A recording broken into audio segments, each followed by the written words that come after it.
Good morning. So today I'd like to share how to get study visa from Africa to Estonia. So first of all, I'll be teaching you your first language in Estonian language. So first I'll be saying good morning in Estonian language. So it's tere hommikust. Tere hommikust. It sounds somehow, but then that's good morning in Estonian language. So if you're a new viewer, please subscribe to my YouTube channel and click on the notification button.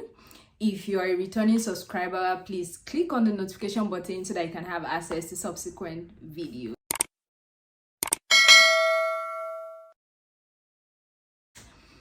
So let's get to it. Estonia is one of the Schengen countries.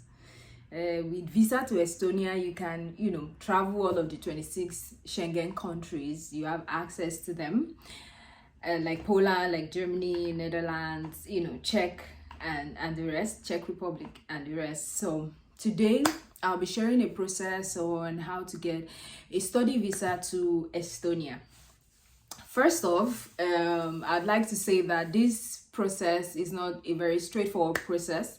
Like if you're looking into Estonia as a student, it's gonna take a lot from you because it's not a straightforward process. You cannot apply for visa D, which is the long-term visa for a student from Nigeria, from some other African countries. Some other countries might have the embassy close to them, but specifically for students coming from Nigeria, you can either go to Egypt, you can go to Turkey, you can go to Abu Dhabi sometimes. So these are places where you have Estonian visa. And don't worry, I would put the link of the embassies. These are the places where you have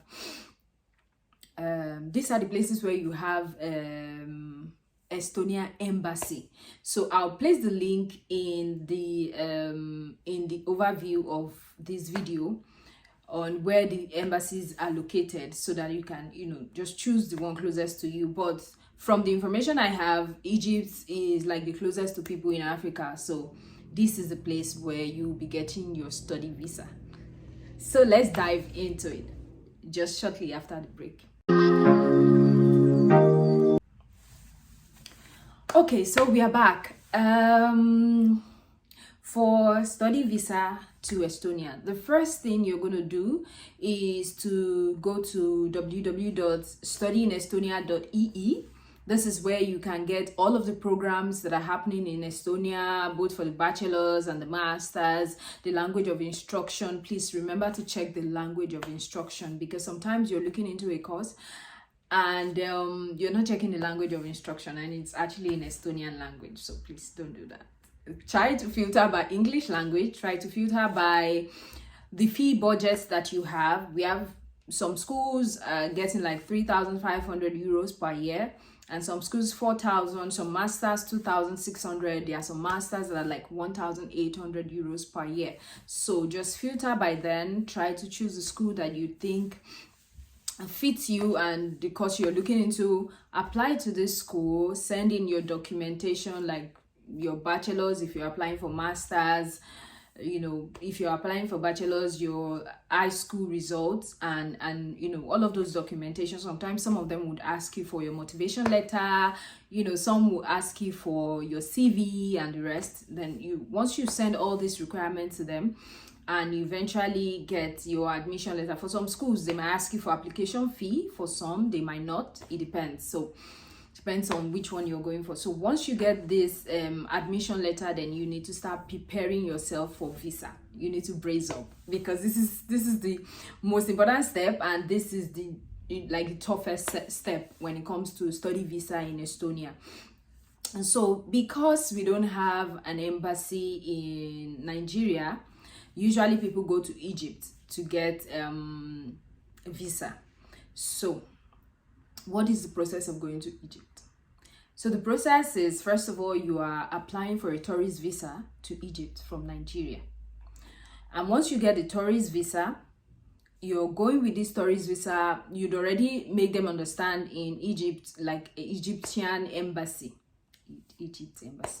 that you'll be using this tourist visa to get an Estonian visa for your academics. So the duration to get your visa is usually 10 days when you have all your documentation correctly. So once you submit, let's say for example, you already had a date in Egypt to come, maybe let's say for example 3rd of October, 1st of October you're already in Egypt, and then 3rd you go there.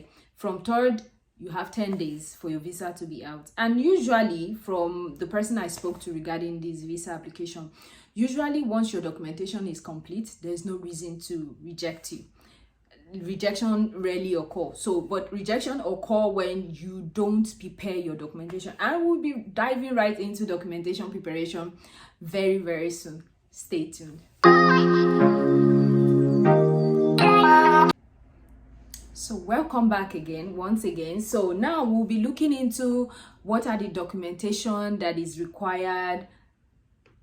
What are the documentation that is required for study visa in Estonia? So first of all, you need your international passport wherever you're from Nigeria, from Ghana, whichever country you're from. You need your travel documents, and you need at least 2 blank pages you need your travel document, and this travel document must have 3 months after your visa expires. So what that means is that if you're getting a 1-year visa, your passport should be having more than 1 year 3 months to show.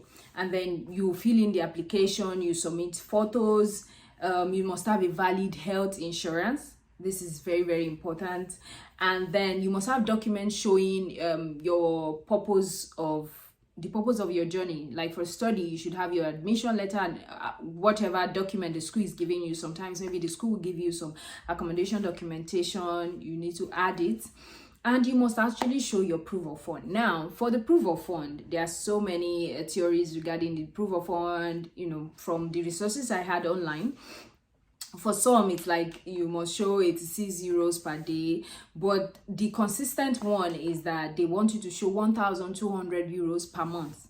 Now, when you're going to the embassy, you're showing your amount in naira. So you're showing 6 months of your bank statement. 6 months, that is sum, not lump sum of 6 months, but inflow and outflow, showing 1,200 euros per month for 6 months. The summation for 6 months, that's what you're showing to the embassy.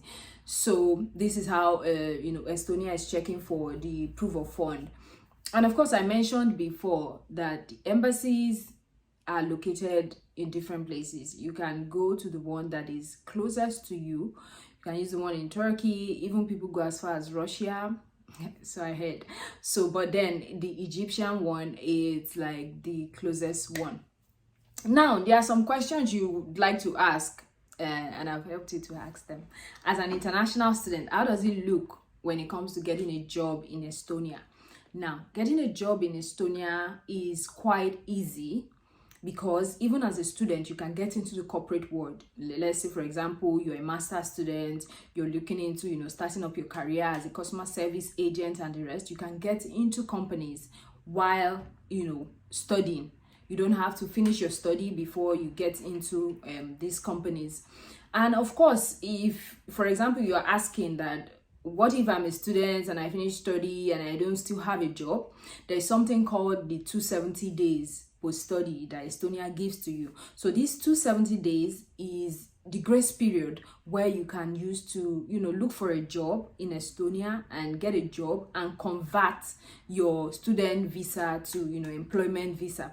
And, when you're also trying to look for a job, you should also know that it takes 3 months for this process to be done. Like the process of your conversion of visa from study visa to being an employee. So that means, you need to look for a job earlier. So you would have to remove, 90 days to know that, okay, this is the period you need to process it.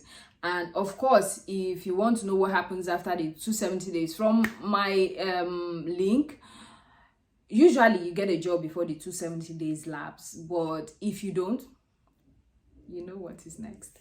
So basically, getting a job as a student, I've explained it. There is no how you're going to get a job. It depends. You might not get the best of job at the beginning, but as time goes on, there's a certainty of, you know, getting a job as an international student. And also, I looked a little bit into, you know, people that are going for PhD. And for example, you're a PhD student and you want to move with your spouse and your, you know, your child who is a minor.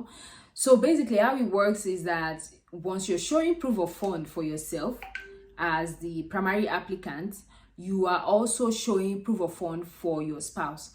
For some places that I, you know, had information from, it was like you don't have to show proof of fund for your spouse. But from some that I have information from, is showing that you have to show 80% of what you're showing for yourself for your spouse.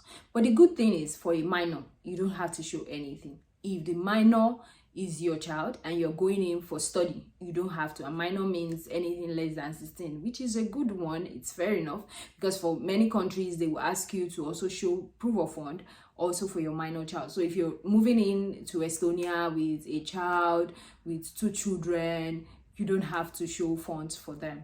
But I'll get more information when it comes to the spouse, whether you really need to show you know, proof of fund for your spouse or not. So these are the basic information about Estonia.